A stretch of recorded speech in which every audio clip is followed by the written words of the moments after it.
የእግዚአብሔር ሰው ወይም የዳነ ሰው ወይም ክርስቲያን ሲሆን ክርስቲያን መሆን ደግሞ ሁለተኛ መከራ ነው።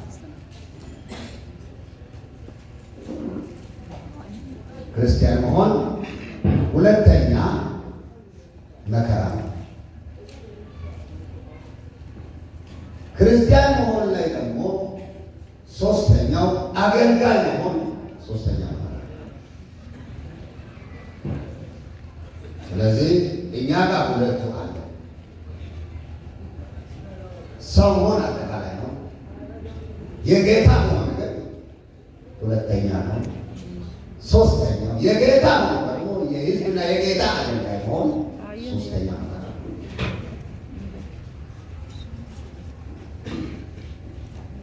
ይሄን አታውቁም ብዬ አይደለም፣ ጨምሩ ብዬ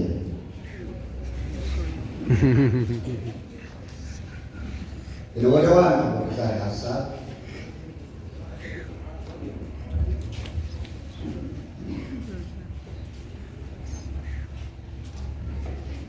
ሲገባ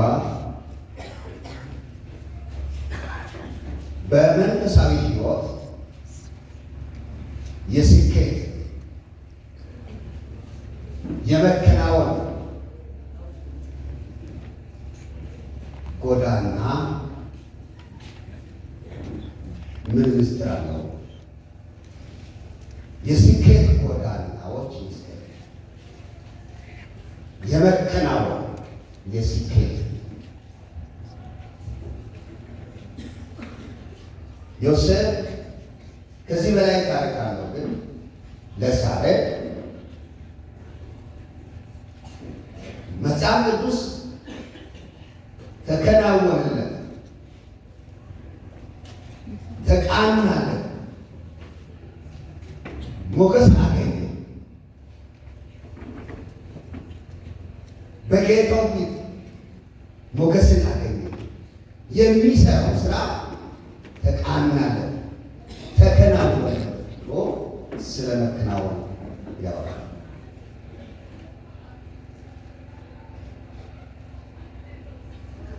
አንደኛው ለዮሴፍ የመከናወኑ የስኬቱ ምስጢር አንዱ በማንኛው ሁኔታ ውስጥ ሆኖ ከእግዚአብሔር ጋር መቀጠል። በማንኛው ሁኔታ ውስጥ ሆኖ ስል መጽሐፍ ቅዱስ ዮሴፍ በኤልፓራ ቤት በባርነት በተሸጠበት በዚያ ቦታ ግን እግዚአብሔር ከዮሴፍ ጋር ነበረ። ዮሴፍ በእስር ቤት ነበረ፣ እግዚአብሔር ከዮሴፍ ጋር ነበረ።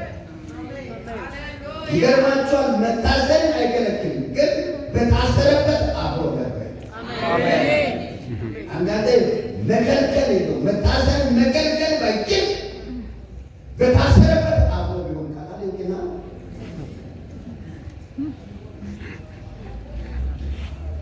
በተሸጠበት ባሪያ በሆነበት እንደ ዕቃ ለሰው በተሸጠበት በዚያ ግን በተሸጠበት ደግሞ እግዚአብሔር ከዮሴፍ ጋር ነበር።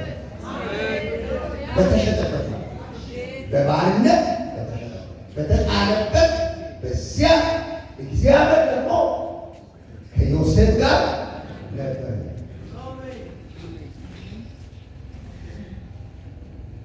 ከዚያ የተሸጠበት የባርነት ቦታ እንኳን የተሳካ ባርነት ነው።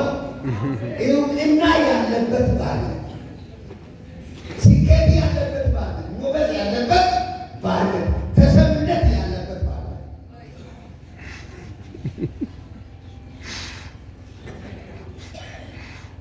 ይገርማቸዋል። ሹመት ያለበት ባርነት፣ ሰውየው የገዛው ሰውየው ወስዶ በቤቱ ባለው ሁሉ ያለ ተወዳዳሪ ይገርማቸዋል። ታያቅ የሌለው ሰው በባርነት የተሸጠው ሰው ሁሉን ሰነድ ለእሱ አስረክቦ ንግድ መሸጥ መለወጥ እድባራም በሁሉ እንዲወቅ ነው። ሀብት ማፍራት መሸጥ ያለበትን በሽያጭ ማስወገድ፣ ጠቃሚ ነገሮችን መግዛት፣ ሰራተኛ መቅጠር፣ አስጨናቂ ሰራተኛ ካለ ማይሰራ ካለ መቅጣት፣ ግን ሁሉ ሰው እንደዚህ ላለ ያላፍነት መዓት ተያዥ ያስፈልጋል። ነገር ግን ዜሮ ባሪያ አሜን አሜን አሜን ክብር ክብር ያለበት ሹመት ውጤታማ ባሪያ ይሆን። እግዚአብሔር ከእሱ ጋር ነበረና እዚያ ቦታ ላይ ባሆኑ ወይት መለሰለ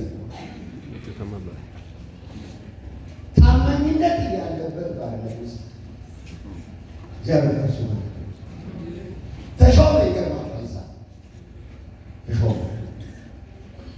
እግዚአብሔር ከእሱ ጋር ስለሆነ ባሪያ ነው። ተሾመ ባሪያ ነው። ከፍ ያለ ሞገስ አለበት። ባሪያ ባሪያ ነው። ድርጅቱን ያንቀሳቅሰው እሱ። ከዚያ ወጥቶ ደግሞ በምክንያት እስር ቤት ይገባል። እግዚአብሔር ከዮሴፍ ጋር የት ነበር? እስር ቤት ነበር። ይገርማችኋል። ጥቂት እንደቆየ ደግሞ የእስር ቤቱ ዋና አስተባባሪ እሱን ጠርቶ ግቢ ውስጥ አንዳንድ ነገሮችን መረጃ ካንተ ፈልጋለሁ፣ አንተ እንደማንኛውም ታራሚ በተቆጣጣሪ እጅ አትግባ፣ አንተ ራስህ ተቆጣጣሪ ሆናል። እዛው ተሾመ። እግዚአብሔር ከእሱ ጋር ነበረ። እግዚአብሔር ከእሱ ጋር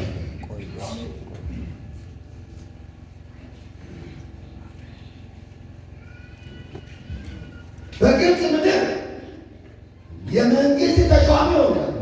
ነገር ተገልግሎ እግዚአብሔር ከእሱ ጋር ነበር።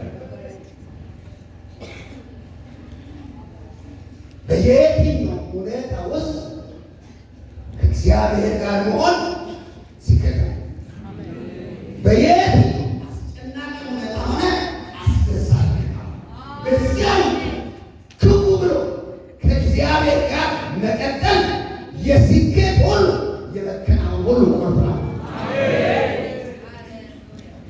ከእግዚአብሔር ጋር እንደመሆን የተመረጠ ቦታ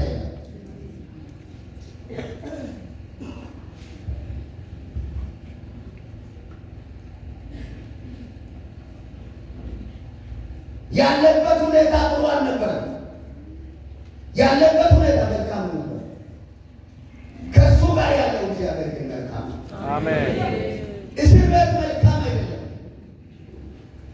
ባርነት ቤት መልካም አይደለም። ወንድሞቹ መልካም አይደለም። ሌሎቹ መልካም አይደለም። ጉድጓድ ውስጥ መጣል ለመልካምነት አይደለም። ነገር ግን እያስተባበረ ላታ እየመራ ያለው እግዚአብሔር ደግሞ በመከራ ውስጥ ለካታማ ትምህርትና አሁን ላይ ምዕራፍ 1:7 ላይ ይላል። የአዲሱ መደበኛው ትርጉም እግዚአብሔር መልካም ነው፣ በጭንቅ ጊዜ መሸሸጊያ ነው። ያኛው በመከራ ጊዜ ይላል፣ ይሄኛው በጭንቅ ጊዜ ይላል። ያኛው በእርሱ የሚታመኑትን ያውቃቸዋል። አዲሱ መደበኛ ትርጉም ግን ለሚታመኑበት ይጠነቀቅላቸዋል። እግዚአብሔር ከእርሱ ጋር ላለው ሰው ይጠነቀቃል። እግዚአብሔር ከእርሱ ጋር ላለው ሰው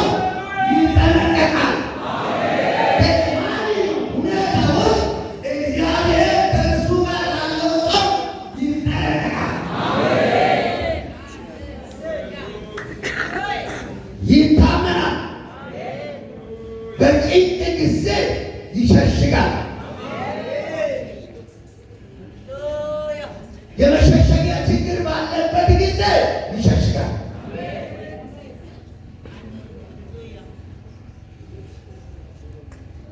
ስለዚህ ለዮሴፍ የመከናወን የስኬት አንዱ ምስጢር በሁኔታዎች ውስጥ ከእግዚአብሔር ጋር ነው። ከእግዚአብሔር ጋር ነው ማለት ከፈቃዱ ጋር መተባበር፣ ከሀሳቡ ጋር ምንም አይነት ነገር ቢሆን ከእግዚአብሔር ፈቃድ ተጠቃሚ ማለት የትኛውንም ነገር በእግዚአብሔር ላይ በጣም የአሸናፊነት መንገድ ነው።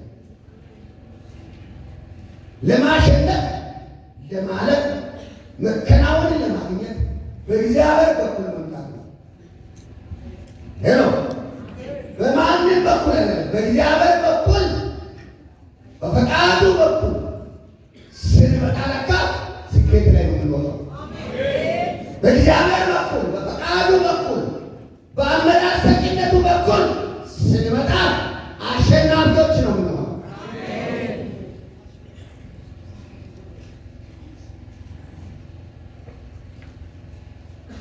በእኛ በኩል ስንሄድ ነው መንገዱ ጠማማ ነው። መንገድ የሚቀለው ጠላትን ማሸነፍ የሚቀለው በመከራ ውስጥ ፍሬያማ መሆን የሚቀለው ብዙ ሰልፎችን በድል ማለት የሚቀለው በእግዚአብሔር በኩል ስንመጣ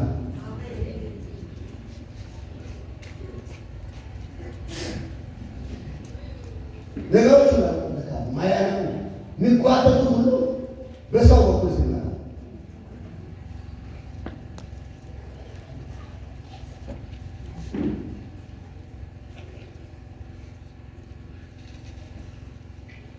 እልፍ ሳት ብሎ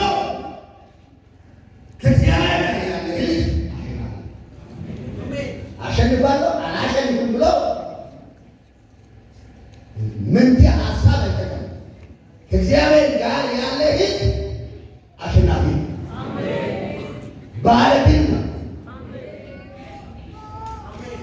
ሁለተኛ በአንድ ነጥብ ላይ እንደዚህ ከቆየው ከተሰጠኝ ደቂቃ ጋር እጣላለሁ። ሁለተኛው የመከናወን የስኬት ጎዳና ሁለተኛው ምስጢር እግዚአብሔር ባስቀመጠበት ቦታ ላይ ለእግዚአብሔር ለተቀመጡበት ታማ ይገርማችኋል። ዮሴፍ ለባርነት ታማኝ ነው። ምንም ትርፋማ አይደለም። እግዚአብሔር ሁሉ ነገር የበልባራ ግንቤ በዮሴፍ ምክንያት ተባርኳል። ውጩም ውስጡም ይላል መጽሐፍ። ከዚያ ግንቤ ግን እሱ ማረሚያ ነው የወረደው። ስጦታ አልተሰጠለት፣ እውቅና አልተሰጠለት። ደክመሃል፣ ብዙ ነገር አፍርተሃል፣ ራስን ቻል ተብሎ መቋቋሚያ አልተሰጠ። ከዛ ግንቤ በተፈጠረው ችግር ቀጥታ ነው ማረሚያ ተወረወረ። ይገርማችኋል። ካለ መውጣት አንድ ቀን